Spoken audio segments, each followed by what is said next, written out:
ഞാൻ ഈ പറയുന്ന ആഹാരങ്ങൾ നിങ്ങൾ ഒരു കാരണവശാലും ഒരു ദിവസവും വീണ്ടും ചൂടാക്കി ഉപയോഗിക്കരുത്. അതിൽ ഏറ്റവും പ്രധാനപ്പെട്ടതെന്ന് പറഞ്ഞാൽ ചായ, കോഫി, കട്ടൻ ചായ.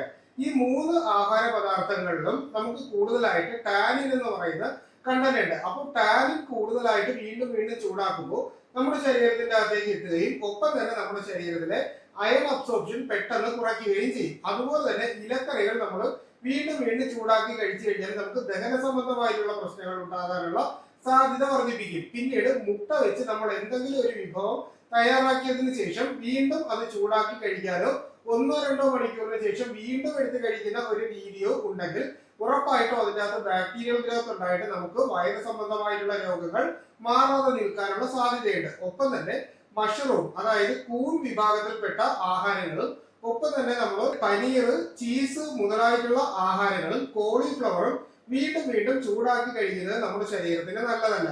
പൊരിച്ച ഇറച്ചിയും പൊരിച്ച മാംസവും ഇടയ്ക്കിടയ്ക്ക് വീണ്ടും നമ്മൾ ഫ്രിഡ്ജിൽ നിന്ന് എടുത്ത് വീണ്ടും പൊരിച്ച് കഴിക്കുകയാണ് എന്നുണ്ടെങ്കിൽ നമുക്ക് തീർച്ചയായിട്ടും ശരീരത്തിൽ എന്തെങ്കിലും തരത്തിലുള്ള ഇൻഫ്ലമേഷൻസ് ഉണ്ടാകാനും വയറ് സംബന്ധമായിട്ടുള്ള രോഗങ്ങളും എപ്പോഴും ഗ്യാസ് ട്രബിൾ, അസിഡിറ്റി, പുളിച്ചു കയറൽ മുതലായിട്ടുള്ള രോഗങ്ങൾ ഉണ്ടാകാനുള്ള സാധ്യതയും വർദ്ധിപ്പിക്കും. അപ്പോൾ ഈ ആഹാരങ്ങൾ ഒരിക്കലും നിങ്ങൾ ഇനി മുതൽ ചൂടാക്കി കഴിക്കരുത്.